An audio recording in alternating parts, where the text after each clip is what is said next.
नमस्कार मेरे प्यारे दोस्तों एवं छात्र छात्राओं, एक बार फिर से आप सभी का स्वागत है मेरे इस YouTube चैनल स्वीट स्टडी के NCERT क्लास 8 संस्कृत रुचिरा तृतीय भाग के द्वितीय पाठ विलस्य वाणी न कदापि में श्रुता के संपूर्ण हिंदी पाठ अनुवाद सह प्रश्नोत्तरी क्रियाकलाप में इससे पहले के वीडियो में हम लोगों ने प्रथमा पाठ सुभाषितानी को संपूर्ण पाठ समाधान करते हुए पढ़ा, जिसे आप सभी व्यूअरों ने काफी स्नेह दिया। आज इस द्वितीय पाठ का संपूर्ण समाधान कम से कम समय में करते हैं, इसलिए आप सभी वीडियो में मेरे साथ अंत तक अवश्य बने रहें। बच्चों, विलस्य वाणी न कदापि में श्रुता का हिंदी में अर्थ यह होता है कि मैंने कभी गुफा की आवाज नहीं सुनी। अब आगे हम सभी इस पुस्तक पर लिखे हुए वाक्यों को पढ़ते हैं, जहां हिंदी में लिखा है प्रस्तुत पाठ संस्कृत के प्रसिद्ध कथा ग्रंथ पंचतंत्रम के तृतीय तंत्र कोकोलुकियम से संकलित है। पंचतंत्र के मूल लेखक विष्णु शर्मा हैं। इसमें 5 खंड है जिन्हें तंत्र कहा गया है। इनमें गद पद रूप के कथाएं दी गई है, जिसके पात्र मुख्यतः पशु पक्षी हैं। प्रथम पैराग्राफ पर ध्यान दीजिएगा, जहां संस्कृत में लिखा हुआ है तस्मिंश्चित् बने खरनखर नाम सिंह प्रतिवस्ति स्म।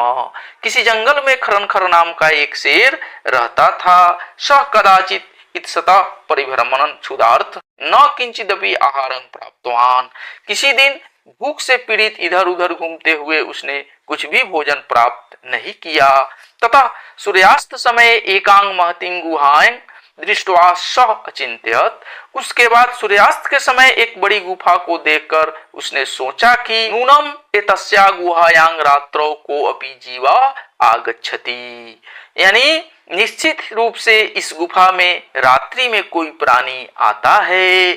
अतः अत्रैव निगूढ़ो भूत्वा तिष्ठामि इति, इसलिए यही छिपकर ठहरता हूँ। अब आगे इस दूसरे पैराग्राफ पर ध्यान दीजिएगा, जहां लिखा है एतस्मिन् अंतरे गुहाया स्वामी दधिपुच्छ नामक श्रृंगाल समागछत। इसी बीच उस गुफा का मालिक दधिपुच्छ नाम का सियार गिदड़ आ गया। च यावत् पश्यति तावत् सिंह पद पदति गुहायां प्रविष्ट दृश्यते न च बाहिर्गता। उसने आते ही देखा कि उस गुफा में प्रवेश करते हुए शेर के पैर तो निशान तो हैं, परंतु बाहर निकलते हुए पैर के निशान नहीं है। श्रृंगाला अचिंत्यत, यानी गीदड़ सोचने लगा, अहो विनष्टो अस्मि, अरे मैं तो मारा जाऊंगा। नूनं अस्मिन् विले सिंह अस्तिति तर्क्यामि, निश्चित रूप से ही इस गुफा में शेर है जैसा मुझे लगता है। तथा किं करवाणी, तो अब मैं क्या करूं। एवं विचिन्त्य दुरस्त रवांग कुर्तुर्मारवद्ध, ऐसा सोचकर गिद्दर ने दूर खड़े होकर आवाज करना शुरू कर दिया। भोविल भोविल किंग न अस्मरसी, क्या तुम्हें याद नहीं है कि यन्मया त्वया ससमय कृतो अस्ति यत् यदाहं बाह्यत प्रतिगमिष्यामि तदा त्वं माम आकर्ष्यसि, कि जब मैं तुम्हारे साथ समझौता किया है कि जब मैं बाहर से वापस आऊंगा तब तुम्हें बुलाओगी। यदि त्वांग मांग न आवाहयसि तर्हि अहं द्वितीयं विलं यास्यामि इति, यदि तुम मुझे नहीं बुलाती हो तो मैं दूसरे बिल में चला जाऊंगा। अब आगे यहाँ इस तीसरे पैराग्राफ पर ध्यान दीजिएगा, जहाँ लिखा है अथ एता छुत्वा सिंह अचिंत्यत। इसके बाद यह सुनकर शेर ने सोचा कि नून में सा गुहां स्वामिना सदा समावाहनं करोति, निश्चय ही यह गुफा स्वामी को सदा बुलाती है, परंतु मदभयात न किंचिदपि वदति, परंतु मेरे डर से कुछ नहीं बोल रही है। अथवा साध्विदम उच्यते, यानी यह ठीक ही कहते हैं कि है संस्त्र मनसांग हस्तपदादिका क्रिया परवंते नवानि च बेपयूथश्चिको भवेत्, यानी भय से डरे हुए मन वाले लोगों के हाथ पैर की क्रियाएं और वाणी ठीक से काम नहीं कर पाती है और घबराहट अधिक होती है। तो आगे यहाँ इस चौथे पैराग्राफ पर ध्यान दीजिएगा, इसमें शेर यह सोचता है कि तदहम आवाहनं करोमि, यानी तो मैं अब इसको पुकारता हूँ। एवं स बिले प्रविश्य में भोज्यं भविष्यति, इस प्रकार वह गुफा में प्रवेश करके मेरा भोजन बनेगा। इत्यं विचार्य सिंह सहसा श्रृंगालस्य आवाहनं क्रोध। इस प्रकार से विचार करके शेर ने अचानक गिद्दड़ को पुकारा। सिंहस्य उच्च गर्जना प्रतिध्वनिना सा गुहा उच्च श्रृंगालम अवाहयत। शेर की जोर गर्जना की प्रतिध्वनि से वह गुफा जोर से गिद्दड़ को पुकारती है। अनेन अन्य अपि पार्श्व भयभीता अभवान, यानी इस प्रकार दूसरे पशु भी इस गर्जना को सुनकर भयभीत हो गए। श्रृंगालो अपि ततः दूरं पलायमान इमं पठत। गीदड़ ने भी वहां से दूर भागते हुए यह पढ़ता है कि गतं य कुरुते सशोभते सशोच्यते यो न करोत्यामनागतम्। जो आने वाले दुखों का उपाय करता है वह शोभा पाता है, और जो आने वाले दुख का उपाय नहीं करता है वह दुखी होता है। अने अत्र संस्तस्य समागता जरा विलस्य वाणी न कदापि में श्रुता। यहाँ वन में रहते हुए मेरा बुढ़ापा आ गया, परंतु मैंने कभी भी गुफा की वाणी नहीं सुनी। अतः अवश्य ही इस गुफा में शेर प्रवेश कर गया है, और इसी बुद्धिमानी से गीदड़ यानी सियार का प्राण बच गया। तो बच्चों, इस प्रकार से इस द्वितीय पाठ विलस्यवाणी न कदापि में श्रुता को हम लोगों ने पढ़ा तथा इसका हिंदी अनुवाद करके भी समझा। अगर आप लोगों को मेरे द्वारा प्रस्तुत इस पाठ की हिंदी अनुवाद प्रस्तुति अच्छी लगी हो तो प्लीज मेरे इस चैनल को सब्सक्राइब करें, वीडियो को लाइक कर अपने दोस्तों में अवश्य शेयर करें तथा मुझे कमेंट भी अवश्य करें। यहाँ लिखे शब्दार्थ को आप अवश्य लिखकर याद कर लेंगे। हमारे अभ्यास प्रश्न समाधान में पहला प्रश्न है जिसमें लिखा है उच्चारणं कुरुत, यानी यहाँ पर जो ये 9 शब्द दिए गए हैं इनका उच्चारण करना है, बोलकर पढ़ना है। जिसमें लिखा है कस्मिंश्चित् विचिन्त्य साद्विदं क्षुधार्तः एतच्छुत्वा भय संस्त्र मानसम सिंह पद पद्धति सम्मावाहनन प्रतिध्वनि। अब यहाँ हमारा दूसरा प्रश्न है जिसमें लिखा रहा है एक पदेन उत्तरंग लिखत,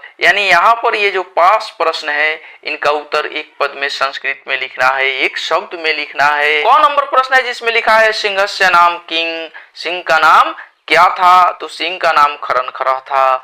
उसके बाद 6 नंबर में लिखा है गुहा या स्वामी कह आसीत, यानी उस गुफा का स्वामी कौन था, तो इसका उत्तर होगा दधिपुच्छ श्रृंगाल, दधिपुच्छ नाम का श्रृंगा। उसके बाद 9 नंबर प्रश्न में लिखा है सिंह कस्मिन समय गुहा या समीपे आगत, यानी सिंह किस समय गुफा के समीप आया था, इसका उत्तर होगा सूर्यास्त समय। उसके बाद 9 नंबर प्रश्न है जिसमें लिखा है हस्त पदादि की क्रिया केशांग न परवरन्ते, यानी हाथ पैर कांपने की क्रिया कब होती है, तो इसका उत्तर होगा भय संस्त्र मानसाम। अब अंग नंबर प्रश्न में कह रहा है गुहा केन प्रतिध्वनिता, गुफा से किस प्रकार की आवाज आई, तो इसका उत्तर होगा उच्च गर्जने। अब आगे यहाँ पर तीसरा नंबर प्रश्न है जिसमें लिखा है पूर्ण वाक्य न उत्तरत, यानी यहाँ पर ये जो 6 प्रश्न दिए गए हैं इसका उत्तर एक वाक्य में देना है। 9 नंबर प्रश्न में लिखा है खरनखर कुत्र प्रतिवस्ती अस्म, यानी खरनखर कहाँ रहता था, तो इसका उत्तर होगा खरनखर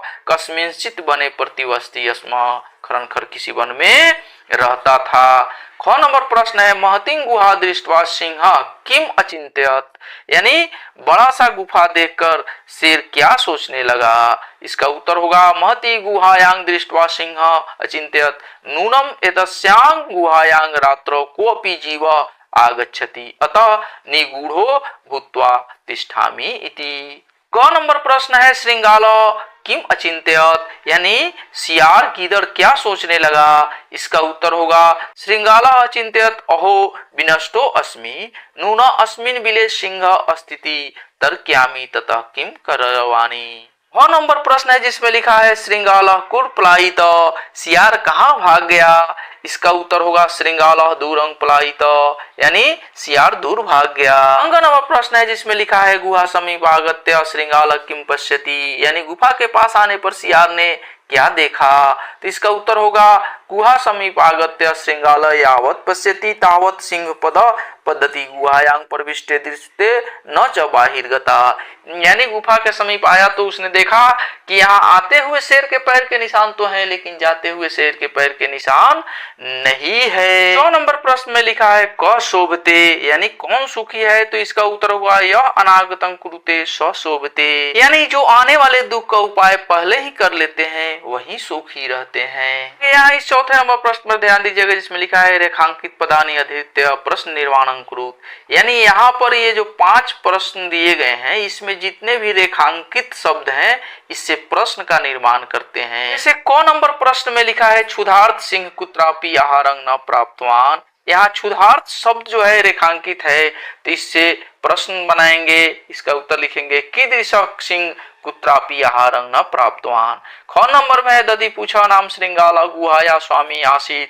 इसका प्रश्न होगा किंग नाम श्रृंगाला गुहायां स्वामी आसीत। क नंबर प्रश्न में लिखा है ऐसा गुहा स्वामिना सदा आवाहनं कुरुति। यहाँ स्वामिना से प्रश्न बनाएंगे, लिखेंगे ऐसा गुहा कस्य सदा आवाहनं कुरुति। घ नंबर प्रश्न में लिखा है भय संस्त्रस्त मानसं हस्तपदादिका क्रिया न परवरन्ते। यानी हस्तपदादिका से प्रश्न बनाएंगे, उत्तर होगा भय संस्त्र मनसांग कीदृश क्रिया न परवरन्ते। उसके बाद अंग नंबर प्रश्न में लिखा है आवाहनेन श्रृंगाल वीले प्रविश्य सिंहस्य भोज्य भविष्यति। इससे प्रश्न बनेगा आवाहनेन श्रृंगाल कस्मिन प्रविश्य सिंहस्य भोज्य भविष्यति। अब आगे यहाँ इस 5वें नंबर प्रश्न पर ध्यान दीजिए जिसमें लिखा है घटना अनुसारं वाक्यानि लिखत।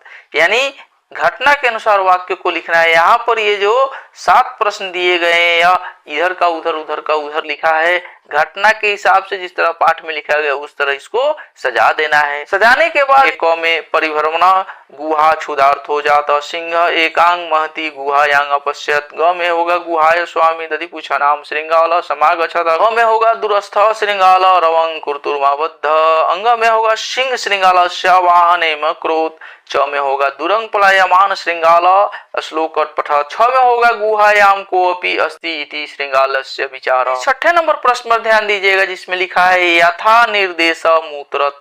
यानी यहाँ पर निर्देश ऐसा दिया गया है वैसा इसका उत्तर देना है। जैसे क में है एकांग महतिं गुहा दृष्ट्वा स अचिंत्यत अस्मिन वाक्ये कति विशेषण पदानि संख्या स पदानि अपि लिखत। यानी यहाँ पर कितने विशेषण पद हैं तो इसका उत्तर होगा अस्मिन वाक्ये 2 विशेषण पदे अस्त एक एकमा द्वितीय महतीम। ख नंबर प्रश्न में लिखा है तदहम अस्य आवाहनं करोमि अत्र अहम इति पदं कस्मै प्रयुक्तं। हम शब्द का प्रयोग किसके लिए प्रयोग किया गया है? सिंहाय सिंह के लिए प्रयोग किया गया है। उसके बाद ग नंबर प्रश्न में लिखा है यदि त्वांग मांग न आवाहयास्यामि अस्यामीन वाक्ये कर्तृपदं किंग। यानी यहाँ कर्तृपद क्या है तो इसमें कर्ता पद है त्वम। ख नंबर प्रश्न में लिखा है सिंह पद्धति गुहायांग प्रविष्टा दृश्यते अस्मिन वाक्ये क्रियापदं किम। यानी इसमें क्रियापद क्या है तो इसमें क्रियापद है दृश्यते, देखना एक क्रिया है। अंग नंबर प्रश्न में लिखा है वने अत्र संस्थस्य समागता जरा अस्मिन वाक्ये अव्यय पदं किम।